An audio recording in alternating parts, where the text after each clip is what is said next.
So people have been a little bit upset about it. And I get it. But at the end of the day, he's going to use it when he's king. So if you don't want people, this is our king and his family. You've got 3 young children. And I'm sorry, but, you'd have to suck it up. I think we need a period of silence. But the problem is it's Harry that brings the noise. It's Harry's visit that brings the noise. It's his interview with The Guardian a couple of days later. Harry's allegations of sabotage and conspiracy. Then, what about that? Donald Trump has said after the state visit that they've learned a lot of lessons and they've got, big shoes to fill for when the king and queen come over. So they've hinted that it could possibly be happening.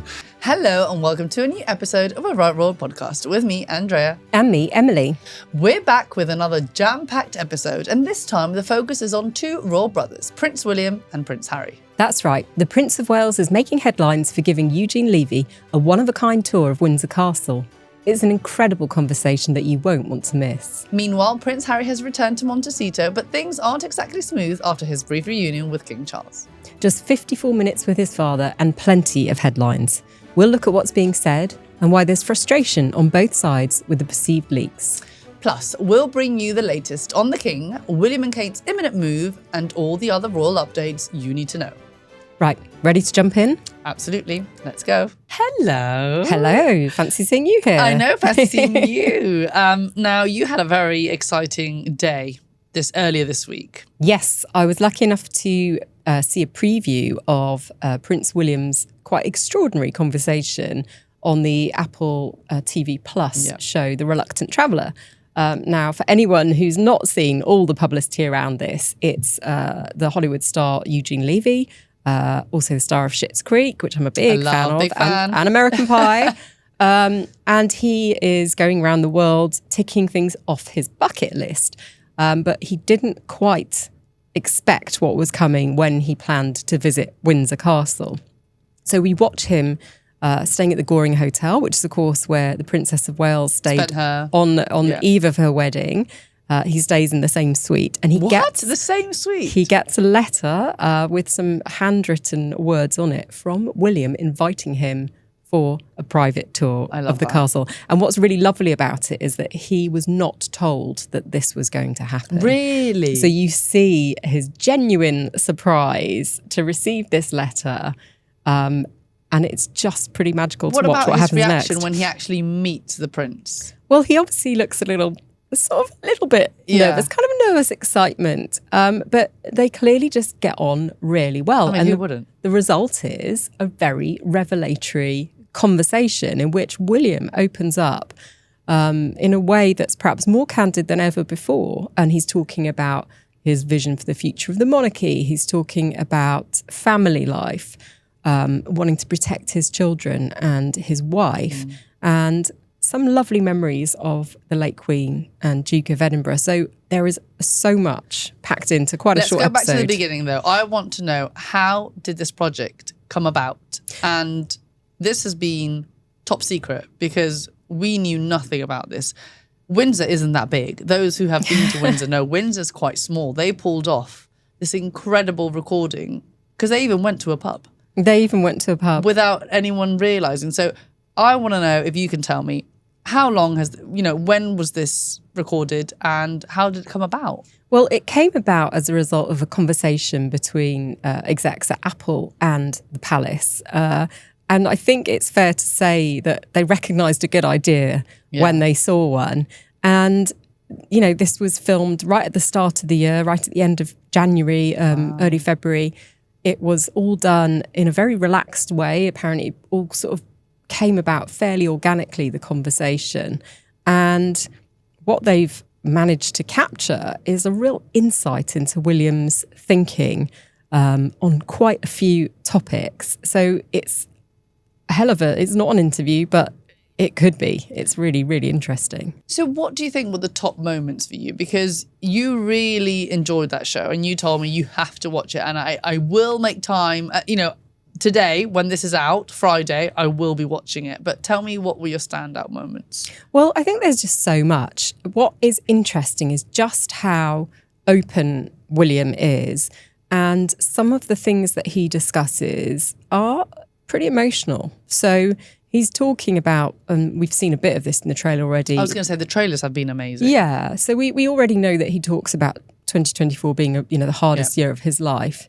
But he goes into a bit more detail, and you get the sense that the speculation that was around when Catherine was ill and before they'd announced her cancer diagnosis really, really wounded him. Really? So he's talking a lot again about wanting to protect his children, wanting to protect her, and having a really strong line when it comes to intrusion on his family life and his privacy. And that's something we're very aware of, obviously. But he kind of sets out a little bit of why it's important to him. He talks about having seen what his parents went through, having seen the impact it had on him and Harry, who experienced that as children, and how that has made him absolutely determined that he doesn't want that for his own children going forward. Now, he obviously talks about this privacy and respect that he wants for his family, but he actually opens up about the kids as well, doesn't he? He does, yeah. So it's interesting because he's obviously choosing to share things on his own terms. So he tells us quite a lot about Louis being obsessed with trampolining and how he and Charlotte spend most of their time beating each other up on the trampoline. It's pretty fun. He talks about Charlotte loving her ballet and them all learning musical instruments. George into his hockey and football, fairly innocuous details. But what I really found fascinating as well is that he makes a point of saying that his children don't have mobile phones. I love that. What I found really interesting about this is that in the past, William has been really vocal about social media, the harms that children are potentially at risk of by engaging in that. And it really shows he sort of practices what he preaches, but it's also going against this, childhood on screens thing that, is a pattern that many people fall into because it's hard, to keep kids occupied. And he talks about them being outdoors a lot and being in nature. And it's really all down to this philosophy of childhood that we've heard Kate talk about so much over the years. You wouldn't expect his kids to have mobile phones. Well, there are security implications and all of that kind of thing. Yeah, but also they're quite young. But is he also saying they don't use theirs at all, or just saying he's saying he's very strict about the fact that the children don't have phones. So, I think that, it's an insight into the way he's looking at bringing the kids up. Yeah. And the other thing he says, which I found really interesting, is he talks about understanding the stress and drama of a family breakup and how that can impact you when you're young. It can cause problems later in life. And this is probably the most we've heard him say about, the effect of his parents' divorce on him. Do you think when he's saying that he's referring to himself, or he's also just saying it because we know that the Princess of Wales has worked a lot on early childhood and trying to find the cause of problems? I dug into this a little bit, and I do think he is referring to his own experience here. But it's very much on message as well with Kate's earlier philosophy, and it's all about making sure that children have a secure and stable and healthy start in life so that they can be happy and successful adults. So there's all of that. But then he also talks a lot about how he's going to reign.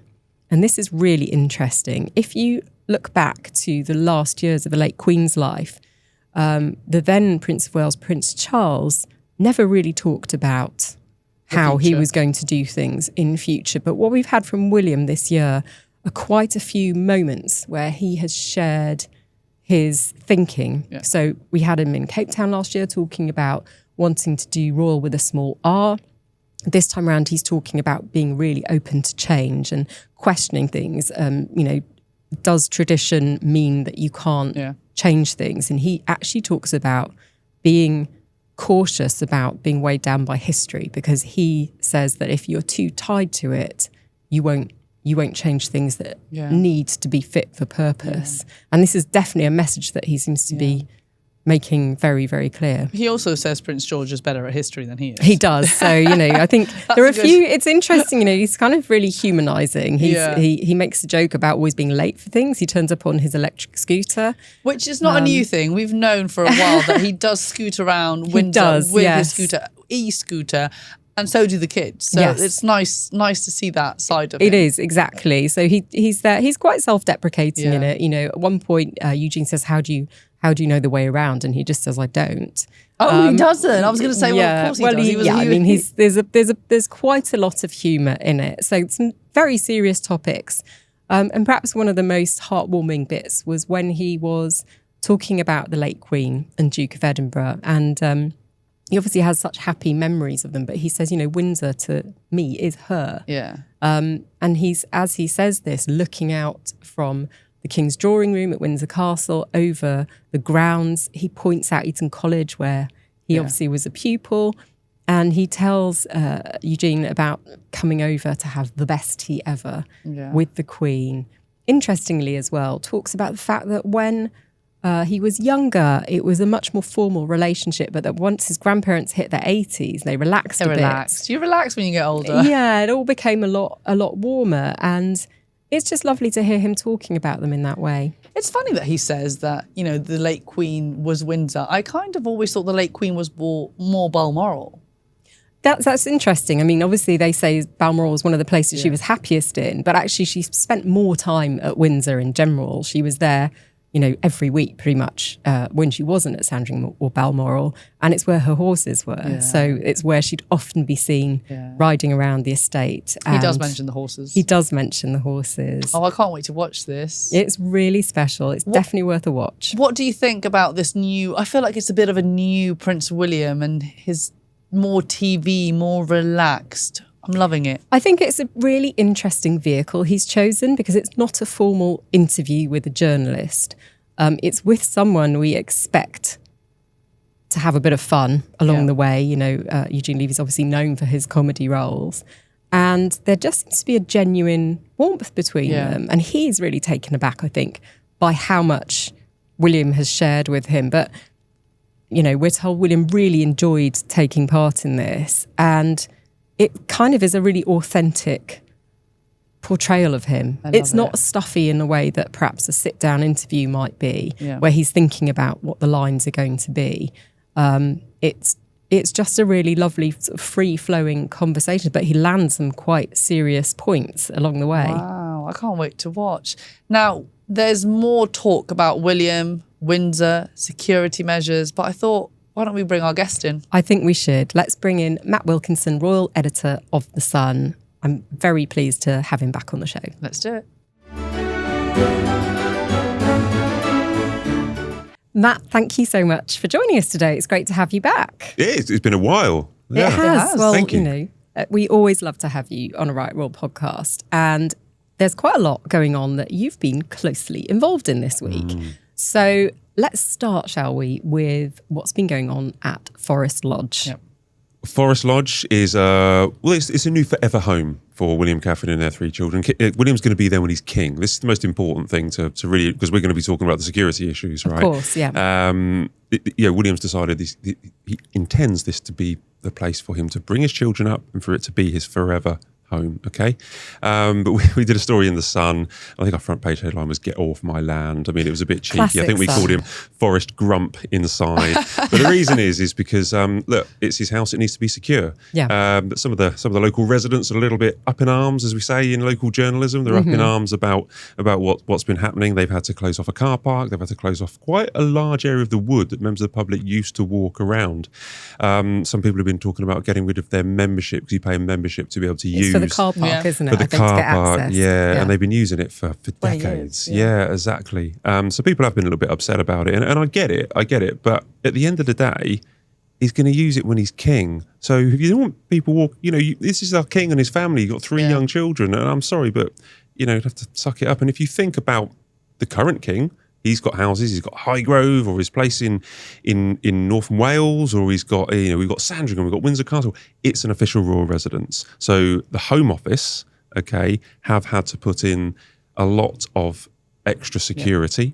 And there's new trees, there's new fences, there's new wiring, because it's the king's home. And I'm pretty sure, and William's, a bit like Harry, he's very has intense views about security of his family, and rightly so. What's going on in the world, around the world, and I think that he wants it to be secure.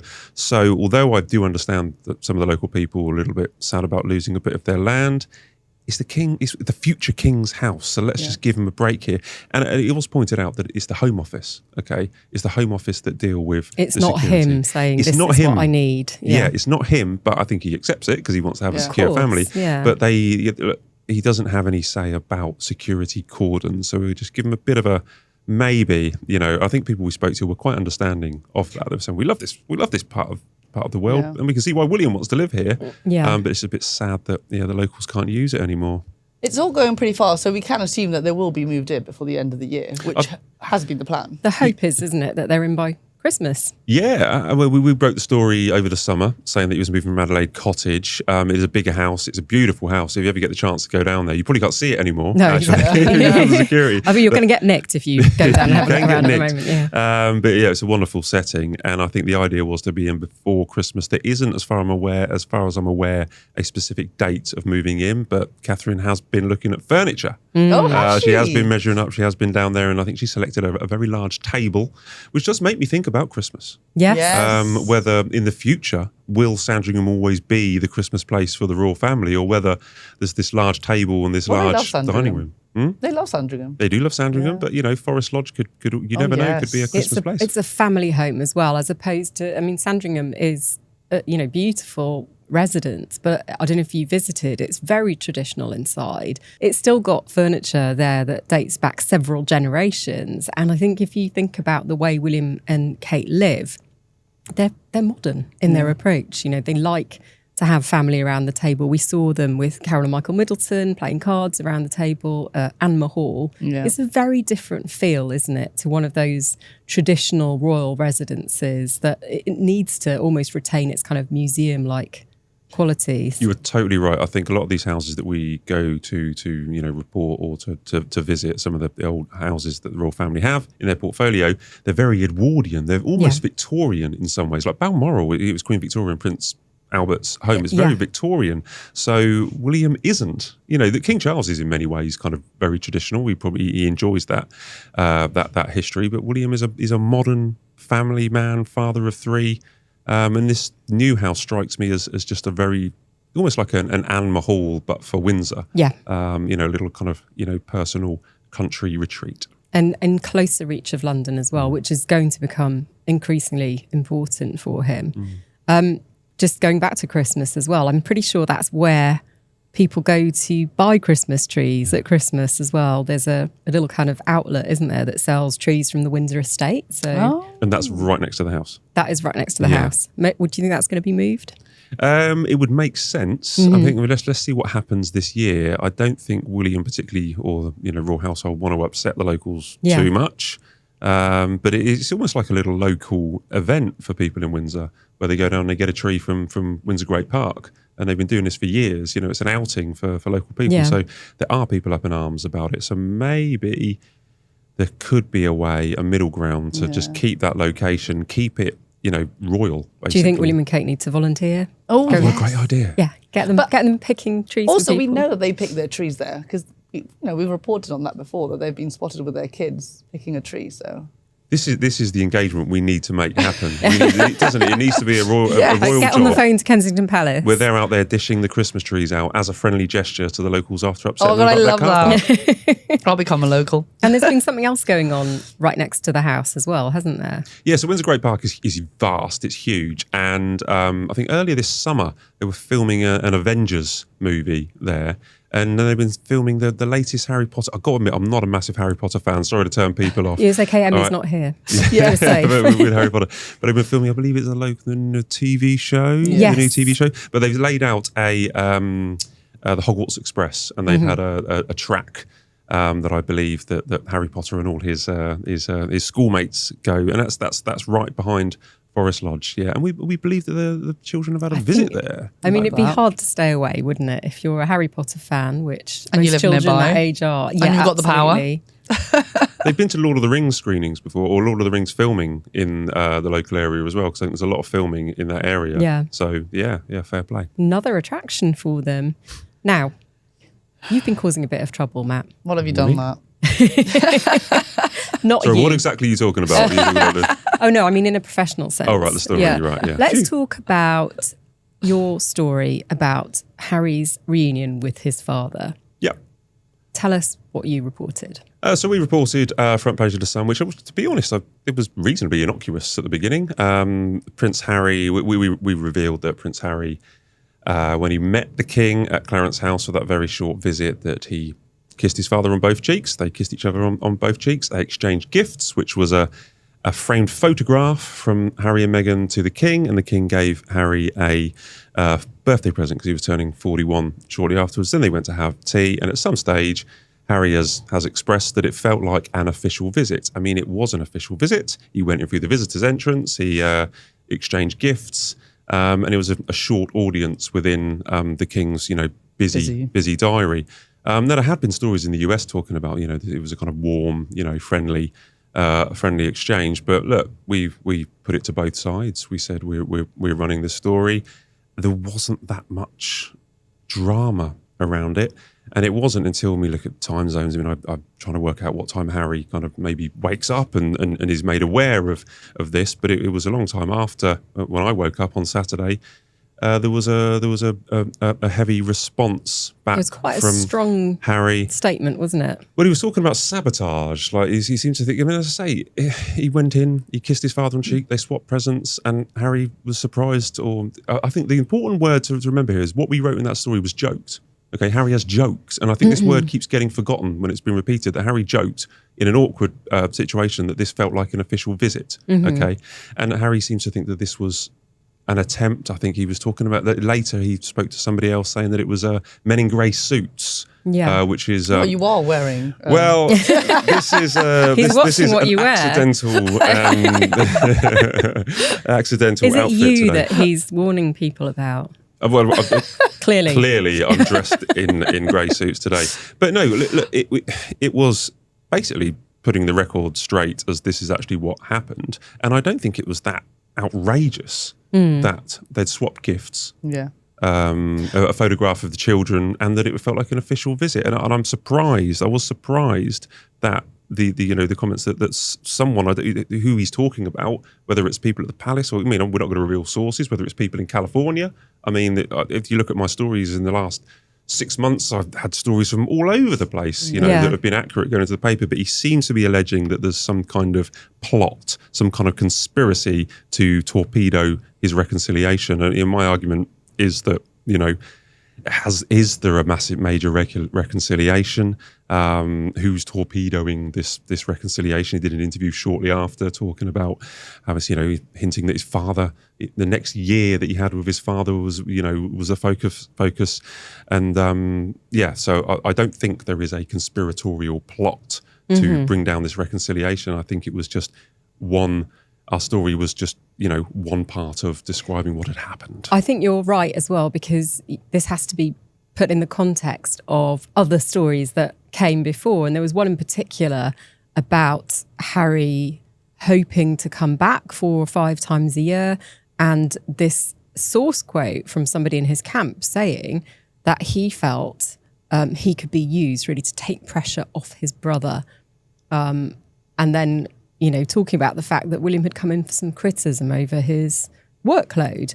And that, I think, was really seen as a bit of a shot across the bow, wasn't it, in terms of... a dig.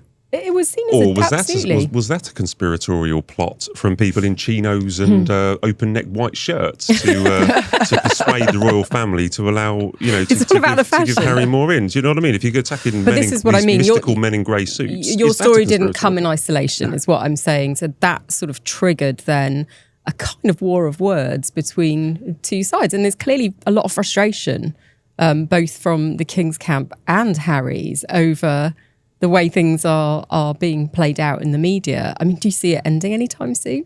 I think we need a period of silence, but the problem is it's Harry that brings the noise. It's Harry's visit that brings the noise. It's his interview with The Guardian a couple of days later that brings lots of attention. And, you talk about the maybe some kind of briefing saying that Harry was...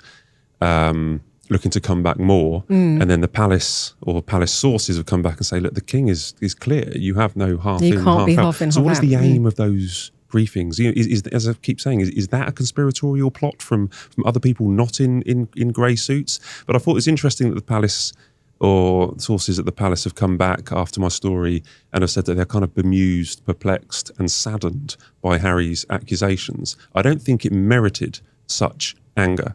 I don't think it merited such accusations. It wasn't needed. It was just, a continuation of the story.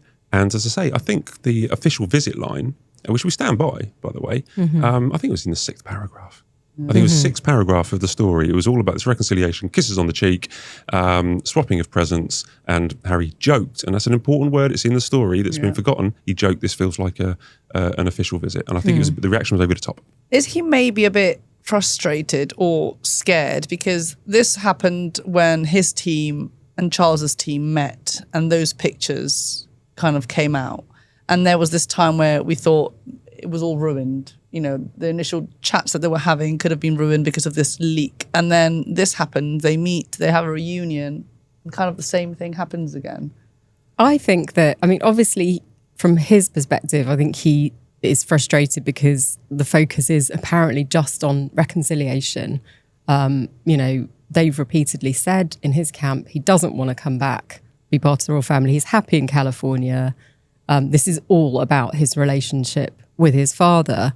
But as Matt points out, that there have been leaks on both sides as far as we can tell. You mentioned about the photograph. You mentioned about the fact they went onto the balcony. Okay, if we are deep diving into Harry's allegations of sabotage and conspiracy, then what about that? It's been going on for months. There's different people from different sides doing X, Y, and Z. My story just stands alone as this is a factual account of what actually happened. There's no intention to bring anything down or to sabotage. When I read that statement, I really feel that he is, like you say, frustrated. He is not happy that there's always something coming out. So he makes it, is it the palace? Obviously you won't say who your source is, but he is obviously implying that. And when he spoke about the image, the present, he, without saying it, he said there was no Meghan in the photo. So I'm assuming it's just the kids in the photo. So he is also giving kind of a bit of... He stood the story up. Yeah. And as I say, hours before that statement, there wasn't much, it was quite an innocuous... I know. And it wasn't much, there wasn't much kickback for me writing that story, I've got to admit. There's a lot of sensitivity around it. I think that we can all agree that. And I don't think we're going to see him turning up at the Sandringham walkabout anytime soon, are we? If this reconciliation is going to happen, it's going to take quite a lot of time. I think there's a really interesting quote a couple of weeks. You talk about these stories coming out saying about Harry wanting half in, half out, and the whole trip was a success and reconciliation with his father. And there was a wonderful quote that said that Team Sussex seemed to be confusing tea and cake with the signing of the Treaty of Versailles. And I think that sums it up. I think they maybe got a little bit overexcited about a 45-minute chat with the king. 54. 53 minutes. I was there. I timed it on my phone. Everyone Less than an hour. Less than an hour. 53 minutes it was on the timestamp. When he drove in, so that, he still gets to pass security, the car needs to stop. Yeah, you're right. Yeah, so I think maybe they got a little bit overexcited about what it actually means when it was essentially, as Harry joked, it was an official visit. It's clear that he really wants a reconciliation with his father. And we're talking a lot about Harry here. What do we think is Meghan's role behind the scenes? Well, look, I'm sure she's supportive of what he's trying to achieve. I guess she probably knows how much this means to him. But she's also sort of operating on a slightly different plane these days. It's very much all about her brand and her business venture. There's no suggestion at any point that she's going to come back with him anytime soon. No, and that clears an obstacle. I think if Meghan was coming over and they were going to Clarence House and Meghan was there, I think that would be quite a big sticking point for everybody. And they've made it clear, he's made it clear that I can't bring back my wife and children because of the security issue. So it's a Harry alone project. His reconciliation with his father does not involve Meghan, and I think that is probably the right way. Yeah, that's fine. It's family. Yeah. Also, they'll be out in New York very soon as well. So back doing business in New York. Oh, Harry and Meghan will be in New York. Yeah, that's right. They'll be there together. That's a safe place they can go to. Yeah. I just want to cast ahead to next year because we're pretty sure there'll be some kind of royal visit to the United States for the 250th anniversary. That's going to be one to watch, isn't it? Yeah. I mean, if there is a royal visit, I would imagine it'd be on the East Coast. And remember, America is a very, very big country. So I can't imagine they'll be going to California. But yeah, we're hopeful, aren't we? So we're hopeful. Possibly, I think some aides close to Donald Trump has said after the state visit that they've learned a lot of lessons and they've got big shoes to fill for when the King and Queen come over. So they've hinted that it could possibly be happening. Prince William, big football fan. England playing in the World Cup. Sorry, we always talk about football. Always comes back to football when it comes to you. But no, England are playing in the World Cup if they qualify, fingers crossed. And 250th anniversary. So there are two options there. You've got William going over for a couple of days and doing a bit of football, and you've got this potential invite for the King and Queen.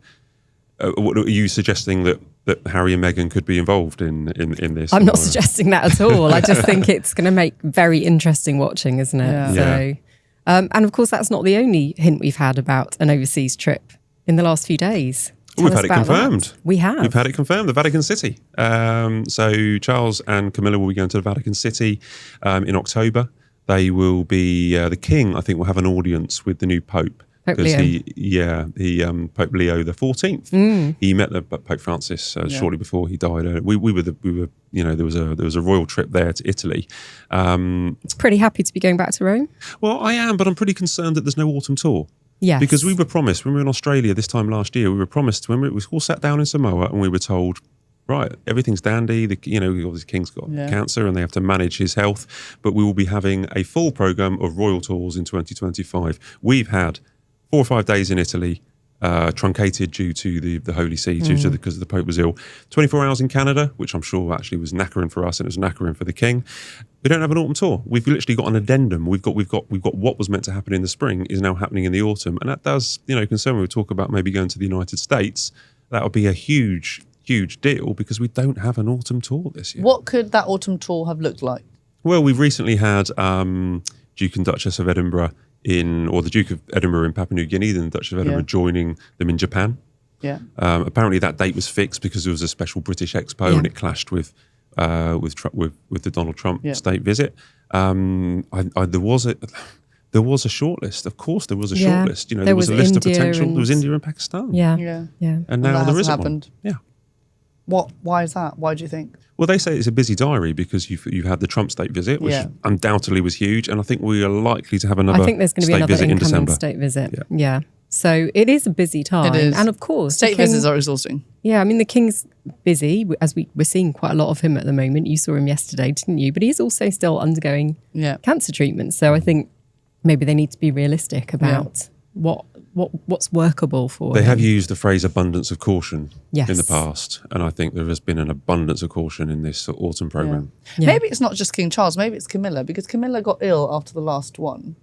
And then Camilla has been ill recently. I'm not implying that she is ill or has anything. I'm just saying that maybe they've realised that it's a bit too much and too much travel isn't good for them. Yeah, fine. Yeah, no, I totally buy that. They're both, in their 70s, and the King's having cancer treatment. But I cannot help thinking that we were told a year ago there would be a full program of tours. Yeah. There isn't.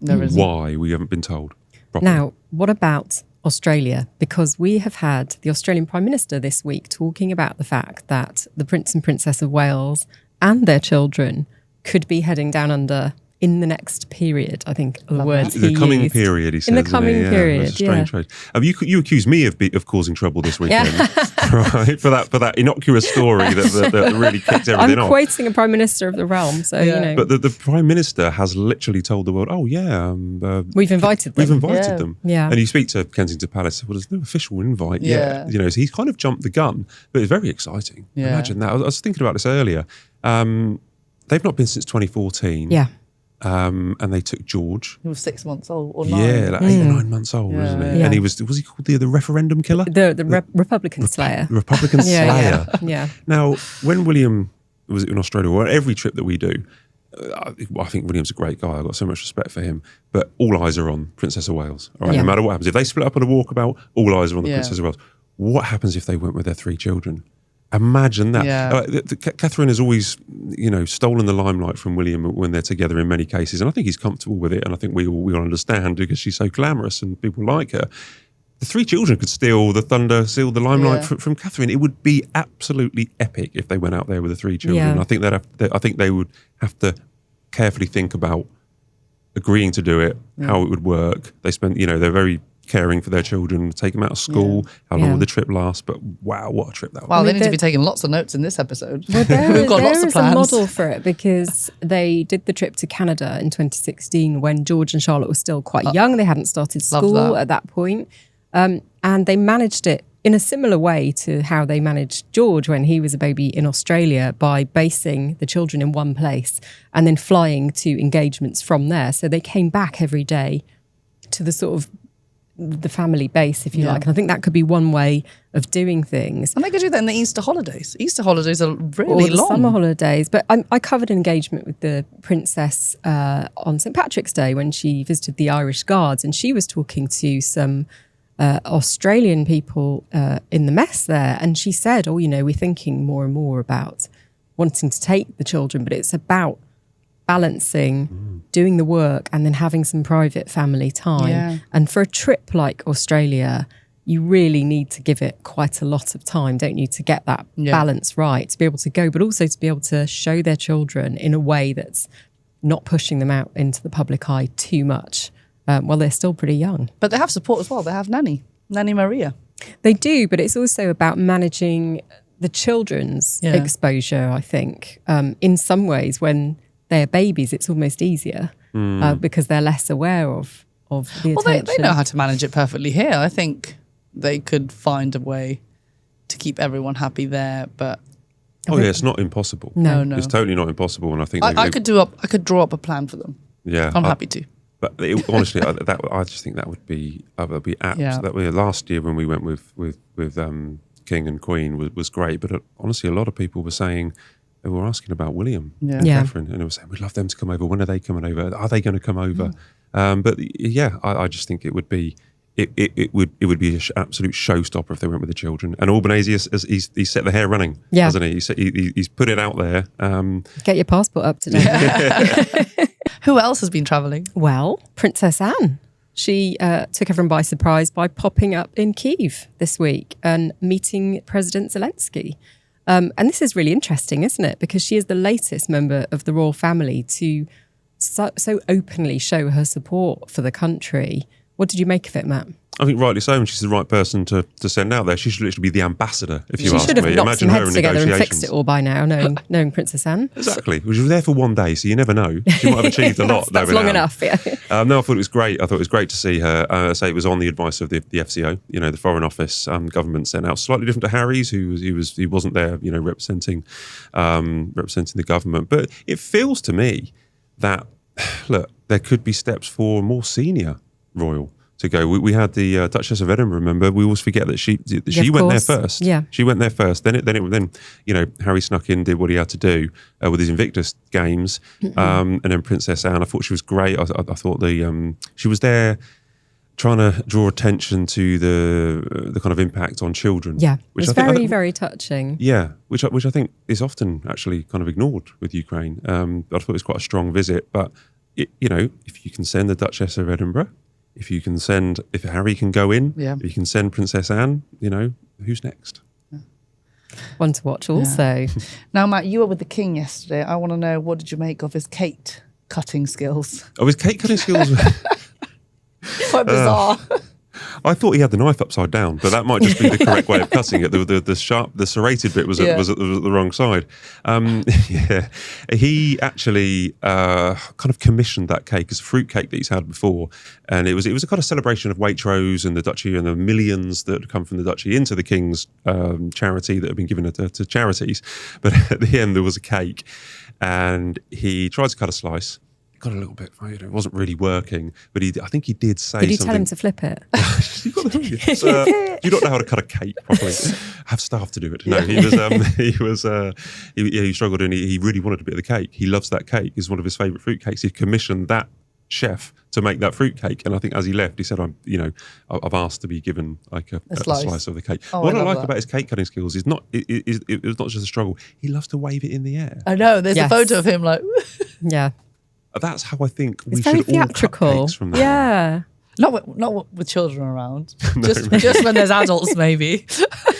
Yeah, there should be more swords used for cake cutting, I think. Do you remember the late Queen when she had a sword? How could I forget? Fantastic. Yeah. That was one of my favourite Queen moments.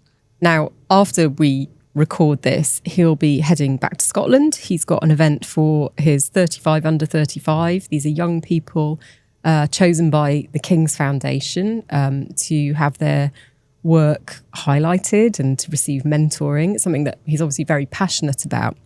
But he's been quite busy, hasn't he? Had the big state visit last week, outings again this week. I feel like the royals are a lot more visible at the moment than they have been, which is inevitable after the summer, I guess. The Princess of Wales visiting RAF Coningsby for the first time as Honorary Air Commodore. And the Prince of Wales as well has been unveiling a special new memorial. Can you tell us a bit about that, Matt? Yeah, so this is a memorial about for the humanitarians, I think is the word described, but it's basically, workers who go into war zones and they're under huge amount of danger. People die. Yeah. And it fits in with, so there's a new memorial that's been unveiled in London, and William has given a keynote speech and meeting all the workers that have been, that have built and achieved this memorial. But it's great attention that he's drawn to it, and it does strike me that it is something that should be in his workload, because he has spoke about first responders in the UK. It's something that he's been a first responder himself, and I think he's the right person for that cause. But his speech was quite interesting. Yeah. So he's delivered a speech. He was talking about world affairs. He was talking about allowing aid workers into war zones, which obviously, in Gaza, very this is topical. Something that is, and I think it is carefully written, carefully delivered. I think he's the right man to get to grips with this, because I think he does actually care about these aid workers. He does actually care about these humanitarian workers. But the memorial looks fantastic. There's all loads of green figures of lots of people linking arms, and I didn't know it existed. No. So that's good. No, it's put it on the map, but it's interesting as well, because it's a way for him to express some, not opinions, but to draw our attention to something that could be politically difficult. Do you think he's striking the right notes? He's making this more of a sort of human issue rather than a political one, isn't it? Yeah, look, I don't think anyone really would argue that people who go into war zones and help people on the ground shouldn't be protected. Yeah. So I don't think he's dipping into politics. He's saying that these are human people carrying out humanitarian work for fellow humans. Let's give them all the support we can. So he's had quite the week. I feel like this is a full week for William. Yeah, good. I mean, September's always busy. Yes. Remember, September is October now, but even October is really busy. But I think that's almost possibly a potential sign that things are a little bit better at Adelaide Cottage or Frogmore. Or Forest Lodge. You can't. It's too many residents. Too many houses. But no, there was a time when he wasn't doing as many public events because Catherine wasn't very well. Yeah. So I think it's a really clear sign. And with Catherine, as say, out at RAF Coningsby, that's a long trip. It feels like maybe we said this before, but it does feel a bit more back to normal. If you. I'm happier if I see William do lots of jobs. Yeah. Because then things are okay at home. Yeah. And he said in the show that we were discussing there at the very start that things are progressing in the right direction, which is obviously great to hear. Yeah. And that was filmed quite a few months ago. He definitely looks more relaxed, I'd say. Back in business properly. And he's got Rio to look forward to. Are you both going to Rio? Yeah. We are going to Rio. Do you want to come? I haven't been invited. It's fine. I think you should make a case. Will Kate go? No, I don't think Princess Wales is going. No. Well, she hasn't gone to the last two. No. She went to Boston. Yeah. But I don't think there's ever any suggestion. No. It's not one of those ones, will she, won't she? I think we're pretty sure. This is really his baby. Yeah. He really, really enjoys it, and he's able to really fully focus on it, I think, when he's there on his own. Yeah. And he really is the face of this, isn't he? So I think that's fine. I think it's good for him to... You guys are so excited, aren't you? To head it all up himself. I can tell you're excited. Now, I wanted to just talk a bit about Eugene Levy, which we discussed earlier. But William really rams home his point about wanting change. And there is one area in the royal family's private life that he's talked about wanting to change, not directly. Tell us about Uncle Andrew. Uncle Andrew. Oh, Where are we with Uncle Andrew at the moment? I mean, we haven't seen him for quite a while, have we? Until the Duchess of Kent's funeral. It's Uncle Andrew was was just muddling along in the background, going horse riding, getting pictured every now and again in his car, and unfortunately, it's the Duchess of York that has brought a bit of heat on Andrew. So she's been caught out sending emails to Jeffrey Epstein. There is a reason behind it. She said, okay, you know, I've been called out, but I've sent emails because I was under huge stress, pressure and threats from Epstein, who, quite frankly, is probably one of the worst people in the world. Yeah. And I wouldn't want to receive angry phone calls and emails from Epstein, but they've got themselves in a bit of a pickle. Problem is, for the royal family, what on earth do you do with a problem like the Yorks? Last, Christmas, they excused themselves from Sandringham. There is a suggestion that they should use their judgment this year and excuse themselves from Sandringham, but we know that their judgment is not always on point. So do they need to be forced? You can't ban them from a church. King of England, the king, he's the head of the Church of England, can't say you aren't allowed to come into the cathedral to the funeral of Duchess of Kent, or not go to Sandringham on Christmas Day. So the suggestion is that they need to use their own judgment, but that's not always worked. They did do last year, though, didn't they? They did stay away, and one would hope that pattern might be repeated, given the obvious awkwardness it causes for other members of the family. I think so. Duchess of York, remember, she was effectively banned for about 30 years. Yeah, I think Prince Philip said, I don't want you at Christmas after she brought some scandal on the royal family at the time. I don't want you anywhere near here. So she wasn't. She's only been back for maybe 1 year, 2 years. She appeared at Christmas and then all of a sudden, she has to leave again. So that is highly embarrassing for her. And really tough for their daughters as well, I think. That's not a situation you'd want to find yourself in at all. No, it's not. And they've got young children as well, remember? Yeah. Matt, thank you so much for coming. Always a pleasure to have you here. We need to set up some kind of cake cutting demonstration next time, so you can show us all your moves. What you've learned on the job. I will wave it in the air like the king style. Yeah. Thanks for coming. Thank you. And that's everything from us today. Thanks so much to you and Matt for joining us. We'll be back soon with another packed episode. In the meantime, get more from Hello with our entertainment podcast, The Daily Lowdown, available on Spotify, Apple, and wherever you get your podcasts. Bye.